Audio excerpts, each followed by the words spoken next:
Oromoo koo baga irreecha bara 2022tiin nu ga'e. Irreechi nuuf maali? Irree Oromoof Oromiyaa. Irreechi nuuf maali? Ibsituu Oromummaan.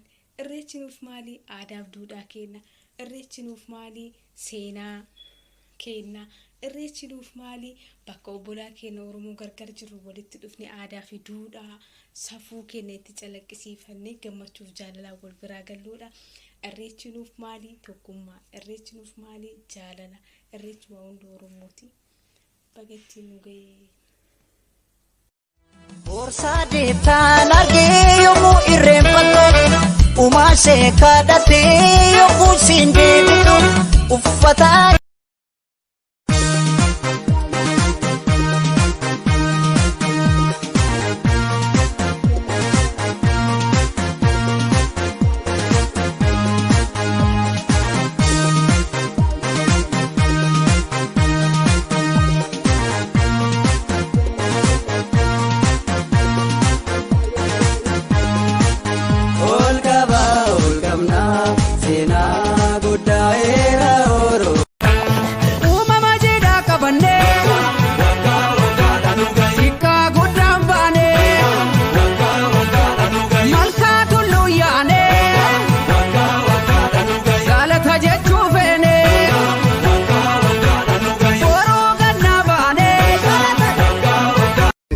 Sabagara balatu sabagara galana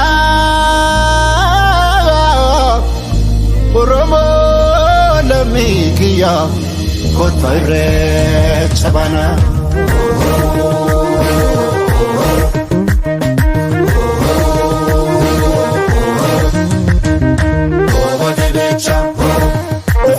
Chapo,